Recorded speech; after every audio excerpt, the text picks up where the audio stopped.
Hi guys, this is Tikaw Hub and welcome back to my channel. For today's video ay gagawa tayo ng panibagong tutorial kung paano nga ba makikita ang mga unsent na messages sa atin. Gaya nitong nakita ko sa Facebook. Di ko alam kung anong caption niya dito pero nagipapansin nyo, puro mga unsent yung messages. Tapos, magtatanong tayo kung ano yon. Kapag hindi sinabi sa atin, syempre curious tayo kung ano yung message sa atin. Ngayon, tuturuan ko kayo kung paano nga ba makikita yung mga unsent messages. Yung purpose natin dito is masave yung messages na yon, tsaka kahit i-delete niya sa kanya o i-unsent niya, ay mababasa pa rin natin. Okay? Sa una, kailangan natin mag-download ng isang application na tinatawag na Notisaver. Okay? Sa una, punta tayo dito sa Google Play Store. Search natin ang Notisaver. Ayan, Notisave. Tapos, piliin natin ito, yung kanyang itsura. Ito yung pipiliin natin. Kasi ito yung gamit ko dati, in-install ko lang. Pero ngayon, install ko ulit at gagamitin natin for the sake of presentation. Okay, di-demo natin kung paano siya ginagamit at kung paano siya gumagana. Ayan, meron lamang siyang 7.52 MB. Hindi masyadong malaki yung kanyang space na kinukuha sa inyong RAM. Ayan. Pagka-install natin, i-open natin. Click lang natin yung open.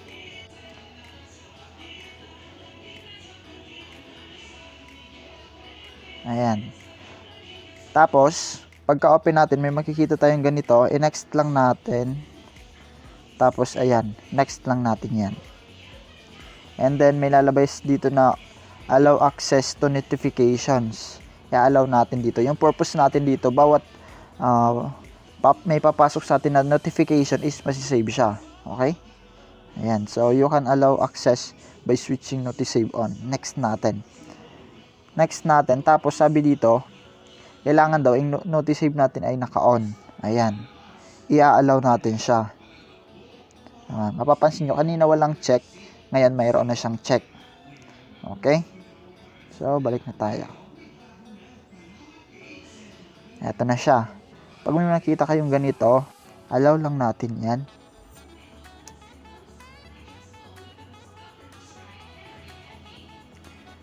Ayan.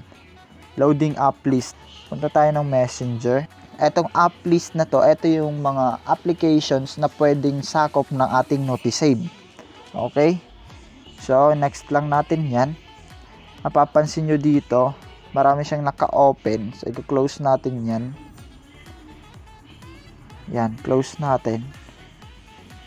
Yan, browser. Naka-on sa akin yung browser. Ayan, kasi bawat type sa browser o bawat notification sa browser ay masisave sa akin. Pati sa Google Chrome, sa Classroom, ayan. Okay, sa Facebook, ayan, open ko siya. Mahalaga yan. Tapos, huwag natin kakalimutan sa Messenger. Ayan. Kasi yung Messenger, ito yung talaga yung pinaka-purpose natin, di ba? Kasi nga, para makita natin yung mga ina-unsend na message ng ating mga ka-chat o kaya sa group chat. Okay. Pero paalala lang, hindi po makikita natin yung mga unsent na mga photos or videos. Only messages. So, malaking tulong po ito para sa atin. Lalo na kung may mga ka-chat tayo na napakahilig mag-unsent ng mga messages. Ayan. Open natin. Ayan, Messenger. Ayan. Ito yung pinaka-priority natin dito, yung Messenger. Okay? Ayan. Open ko pa sa WhatsApp.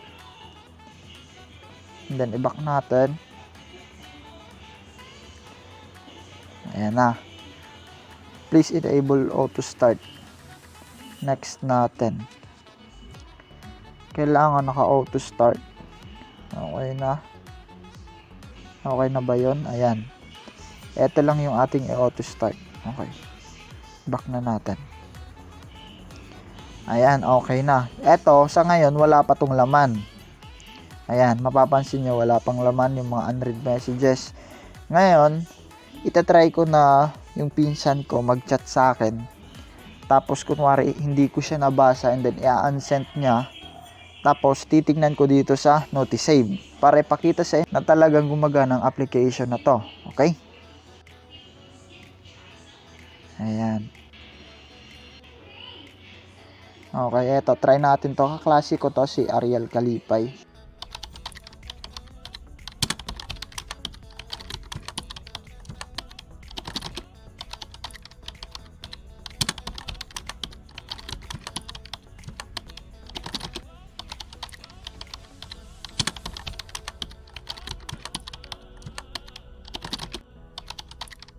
Okay, ayan. Minessage ko siya. Antayin natin na mag-reply.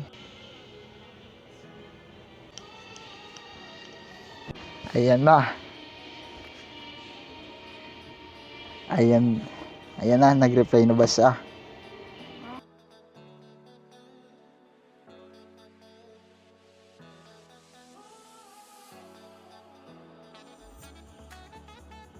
Okay, so ngayon sinabi ko sa kanya na mag-send siya sa akin ng messages. Mag-send sa akin ng message, tapos i-unsend niya. Tingnan natin. Ayan na, nag-unsend na siya. Di ba napansin nyo? Nag-unsend na siya. Ngayon, titingnan natin sa ating notice save na application kung ano yung kanyang sinend. Ayan. Okay, napansin nyo? May lumabas na Ariel Kalipay. Ayan. Sa Messenger, may isang Ariel Kalipay, 9:21 PM. Okay, titingnan natin. Di ba? Ayan. Mapapansin nyo dito, yung reply niya, mapapansin nyo, yung in-unsend niya doon ay, ayan, Game na Nel. Ayan. Di ba? Mapapansin nyo. Ito yung sa kasunod ng sige, Game na Nil, tsaka yan na pre. Ayan yung kanyang in-unsend. Na-unsend niya, pero kunwari hindi natin nabasa. Pero sa application na to na notice save, ayan, recorded pa rin siya. Diba? So, ang galing. Ayan, so sana makatulong sa inyo, lalo na sa mga ka-chat nyo. So, gumamit kayo ng ganito sa inyong messenger para kung sakaling may mga mag-a-send sa inyo ng message, mababasa nyo pa rin, okay? Pero paalala lang, dapat naka-on yung inyong data connection or Wi-Fi, o kaya naka-open yung inyong cellphone para pagpasok ng notification na yon sa inyong cellphone ay automatic na masisave dito sa ating application, okay? So sana ay malaking tulong ang video nito sa inyo.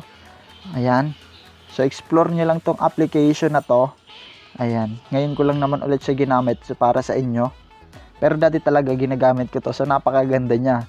Kaya nagtataka sila kung bakit alam ko yung mga ina-unsend nila sa GC. Diba? So napakaganda. So, thank you so much. And then kung nagustuhan mo ang video na to, i-like mo and then i-follow mo yung ating page and subscribe mo yung ating channel dahil marami pa akong mga tutorial na i-upload sa aking YouTube channel and then sa ating Facebook page. Thank you so much and God bless.